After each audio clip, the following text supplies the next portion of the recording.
Coucou à vous. Je peux même plus dire les filles, parce que maintenant, depuis que je fais le calendrier de l'Avent, il y a aussi des messieurs qui m'écoutent. Bonjour à vous tous. Aujourd'hui, je vous fais une vidéo parce que cette thématique qu'on traite aujourd'hui dans le calendrier, qui traite les croyances, me tient vraiment, vraiment à cœur. Et ça commence vraiment à être l'élément principal de mes séances, parce que je vois, et ça m'attriste profondément, je crois que je l'ai déjà dit, que un humain peut vivre en souffrance intense toute sa vie à cause de quelque chose qu'il croit. C'est fou ça, moi je trouve ça fou. C'est juste des mots qu'on a entendus, qu'on a vécus et à qui on a cru. Et on y a tellement cru et on les a tellement répétés que ça devient une certitude, ça devient une réalité. Et après, ces gens viennent me voir, enfin une partie, pas tous, encore heureux. Il y a une partie de ces personnes qui viennent me voir et qui me disent, tu sais, ma vie, elle est comme ça. Les gens, ils sont comme ça. Le monde, il est comme ça. Et je me fais un plaisir de démontrer, et je vais le faire avec vous aujourd'hui, de démontrer que le monde n'existe pas, que des gens comme ça n'existent pas. Voilà ce que les gens ont pensé, ou ce qu'ils ont dû voir, ou ce qu'ils ont dû penser de moi. Ça n'existe pas. En fait, ce que les gens pensent de vous, c'est ce que vous croyez qu'ils pensent de vous. Vous ne savez pas. Donc, je vais maintenant vous basculer en bas, puis je vais vous faire une petite démonstration. Parce que vraiment, ça me tient à cœur que peut-être vous aussi, vous commencez à mettre en doute ce que vous croyez. Parce que si vous commencez à mettre en doute vos croyances, surtout les croyances qui vous font pas du bien, parce que c'est ça qui est fou, c'est qu'on peut toute sa vie passer à côté de sa vie à cause de quelque chose qu'on a cru être vrai. Alors je vous demande aujourd'hui vraiment de vous demander, est-ce que ce que je vois, est-ce que ce que je crois est vrai ou est-ce que c'est juste une parfaite illusion, une construction mentale tout simplement? Et imaginez le pouvoir que vous récupérez. Vous aurez enfin le pouvoir de changer votre vie. Parce que c'est ce qui va se passer. Si vous changez de croyance, votre vie change. Votre quotidien change, les gens changent. Alors je vous montre ce que je veux dire par là. Ne prenez pas le tournis, voilà, je vais vous mettre en bas. Hop. Vous voyez bien, voilà. Donc je l'ai déjà dit plusieurs fois, on a dans la vie des situations. Une situation, j'ai oublié de faire la petite fiche là. Une situation. Donc dans votre cas, c'est bébé qui vient pas, qui m'écoutait, ou vous avez d'autres choses. Une situation, c'est souvent quelque chose qui est un peu difficile. Pourquoi vous allez voir un coach? Parce que vous avez de la difficulté. Vous n'allez pas voir un coach parce que vous sentez super bien. Donc souvent, cette situation de laquelle on parle, c'est une situation qui vous est difficile. Cette situation, vous la traduisez à travers vos lunettes, à travers vos blessures, à travers vos émotions et à travers vos croyances. Et après, ça donne ça. Donc soit, je veux dire, c'est très simple. Je sais bien que la vie est bien plus compliquée et vous certainement aussi. Mais je rigole un petit peu quand je dis ça parce qu'on a toujours l'impression que nous sommes le cas pour qui ça ne tient pas, pour qui ça doit être plus compliqué que ça. Mais en fait, c'est ça que je trouve fou, vraiment fou, qu'on a tous les jours de notre vie le pouvoir de changer ce que nous croyons pour changer notre vie. Et il n'y a pas d'autre chose à faire, c'est tout ce qu'on peut faire. Le monde ne changera pas, c'est nous qui devons changer face au monde. Donc, voilà, vous traduisez une situation et selon votre traduction, votre croyance, vous avez ça. Maintenant, vous allez me dire, oui, mais il y a une réalité commune. Il y a une réalité commune, par exemple, aujourd'hui, il y a le Covid. Donc maintenant, il y a beaucoup de gens qui disent que autour du Covid, de ce qui se passe, le vaccin, etc., c'est le mal. Ok, alors c'est le mal. Mais je vous invite aussi à mettre en doute ce qui est le mal. Parce que est-ce que le mal est vraiment mal ou est-ce que le mal des fois est aussi un bien? Dans tout le mal, il y a du bien et dans tout le bien, il y a du mal. D'ailleurs, le mal existe seulement parce qu'il y a le bien. S'il y avait que des gens, s'il y avait que des gens bien, on ne saurait pas qu'ils sont bien. Il faut des gens mauvais pour voir les gens qui sont bien. Et de nouveau, est-ce que le mal est vraiment mal? Est-ce que le bien est vraiment bien? Ça dépend toujours des contextes. Et c'est là où je dis, mais vous allez toujours trouver ce que vous voulez trouver. Et c'est pour ça que je vous dis des fois, cherchez ce que vous voulez trouver. Je vous assure, vous pouvez vivre votre vie en cherchant le mal, vous allez le trouver. Tout le temps. Vous cherchez le bien, vous allez le trouver. Cherchez l'amour, vous trouvez l'amour. Cherchez la haine, vous allez trouver la haine. Les deux possibilités existent simultanément. C'est ça qu'il faut vous dire. C'est vraiment ça. Il n'y en a pas un qui existe sans l'autre. Vous avez juste le choix de prendre ce qui vous va. Et c'est ça des fois qui est terrible avec les croyances, c'est que nous voulons trouver la pépite qui alimente notre croyance. Si nous croyons que nous ne sommes pas assez, nous allons nous confirmer tous les jours de notre vie que nous ne sommes pas assez. Et nous voulons, la croyance, elle veut continuer à exister. Elle ne veut pas changer. Elle veut se nourrir et elle se nourrit à travers ce que vous vivez. Donc on va très simplement vous illustrer la vie de cette manière-là. Donc vous avez la feuille moi, et vous le savez peut-être maintenant, mais vous êtes définitivement au centre de votre vie, ni le bébé, ni vos partenaires, ni votre travail. C'est vous qui êtes au centre de votre vie. Et autour de vous, on va dire, on va faire comme un lac. Si vous voulez, ça c'est le bord, et vous, vous êtes au milieu. Il y a tous ces différents domaines. On a vu, si vous avez fait le calendrier, vous avez travaillé sur les domaines. Donc il y en a, je n'ai pas pris tous les domaines, mais j'en prends certains. Parce que pour mon exemple, ça m'arrange. Attendez, il faut juste que je vous mette ça comme il faut, que vous voyez tout. Voilà. Imaginez, ici, vous êtes au centre, et ça, c'est comme un lac. Et ici, à le bord du lac. Et je reprends la croyance. Vous avez au fond de vous la croyance « je ne suis pas assez ». Et attention, ce n'est pas aussi facile que ça de savoir ce que nous croyons. C'est quelque chose que je vois régulièrement en séance, qu'il y a des croyances que nous sommes conscients, et quand on va plus loin dans ces croyances-là, on tombe sur des trucs incroyables. Et quand les gens ils peuvent percevoir leurs croyances, tout se met en place. En fait, simplement tout ce qu'ils vivent, tout ce qu'ils ont vécu, tout ce qu'ils perçoivent devient plus clair et devient aussi différent parce qu'en fait, ils comprennent l'illusion. Quand on voit l'illusion, on ne peut plus souffrir parce qu'on sait que c'est une illusion. Alors, je vais vous dire, on va travailler sur, vous avez la croyance au fond de vous que vous n'êtes pas assez. Vous n'êtes pas assez intelligente ou intelligent, vous n'êtes pas assez belle ou beau, vous n'êtes pas assez aimé. Hein, c'est ce que je vois souvent. Qu'on croit que si on ne reçoit pas ce qu'on a prévu, que l'univers nous montre qu'on n'est pas aimé. C'est cet enfant en nous qui croit que si nous faisons tout bien, tout juste, si nous sommes un excellent humain, que nous sommes récompensés. Et inversement, quand nous recevons pas cette récompense, nous sommes punis, donc nous ne sommes pas bien, nous faisons quelque chose pas bien, nous ne sommes pas suffisantes, etc. Nous ne sommes pas aimés. Je ne suis pas assez importante aussi.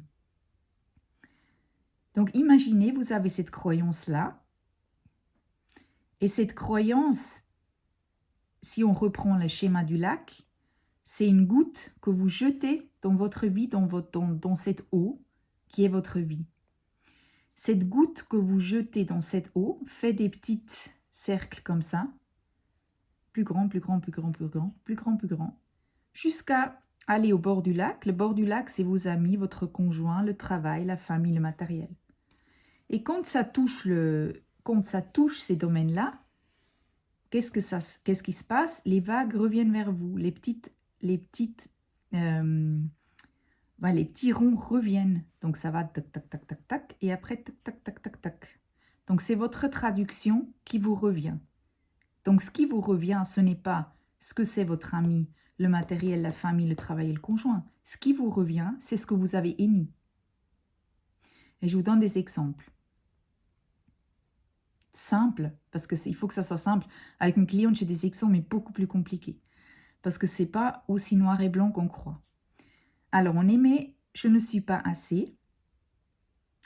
Tiens, je prends votre maman. Elle vient chez vous, elle ouvre le frigo et elle dit « Ah, tu fais pas ta mayonnaise toi-même ?»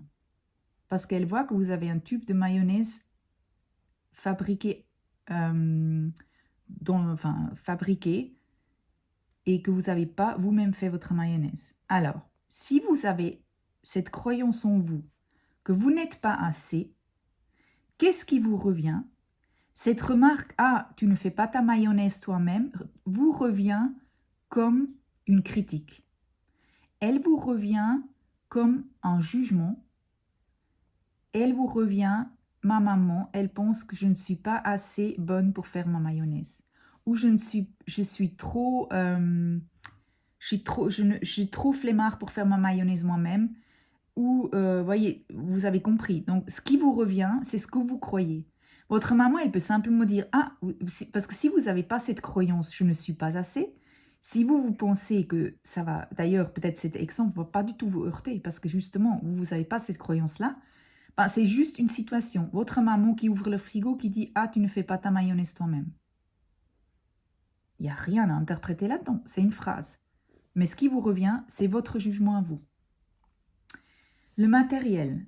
Imaginez que vous allez chez un de vos collègues de travail et votre rêve, c'est d'avoir une maison. Mais jusqu'à maintenant, vous n'avez pas encore assez économisé. Peut-être vous n'arriverez jamais à vous permettre d'acheter une maison. Et vous estimez que le fait de vivre en appartement vous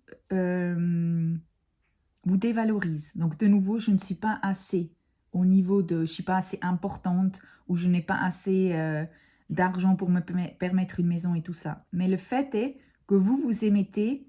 Le fait que je vive dans un appartement montre que je ne suis pas assez.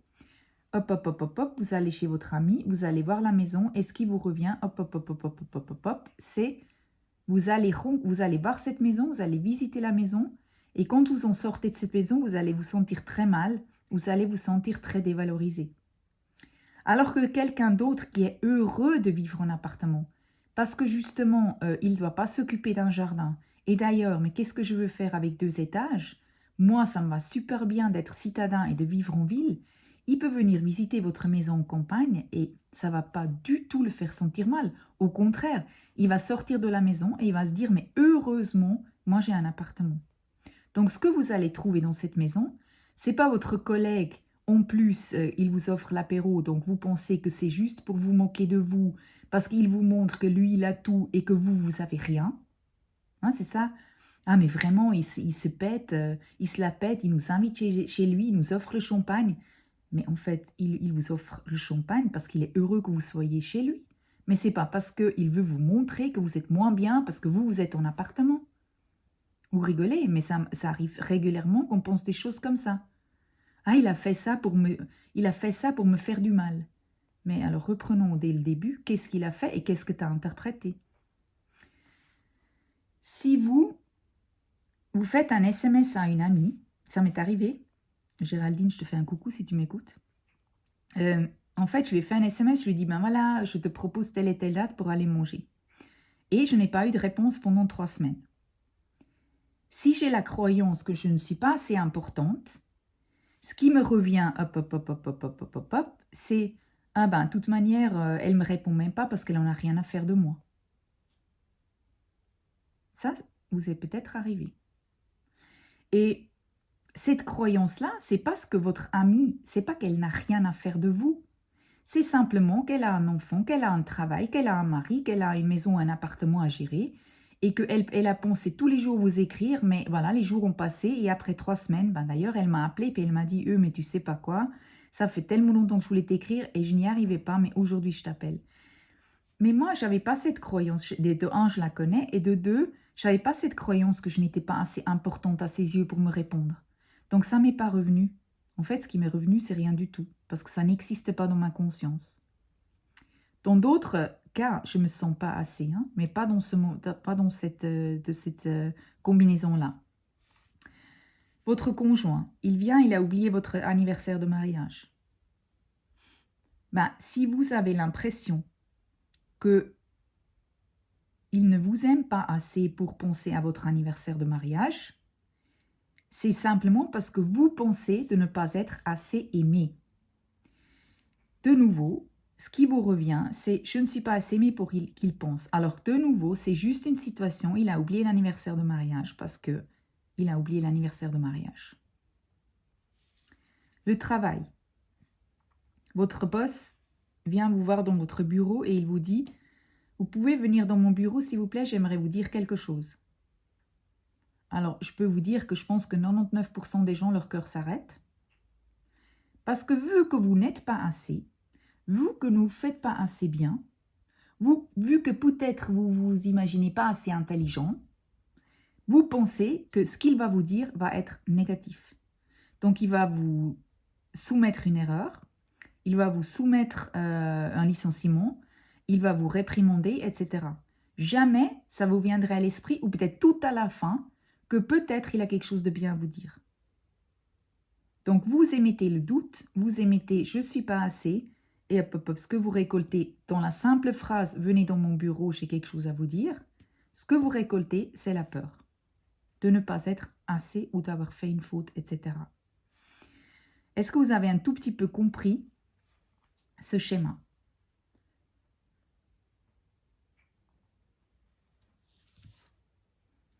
Et vous savez, j'ai vu des schémas terribles.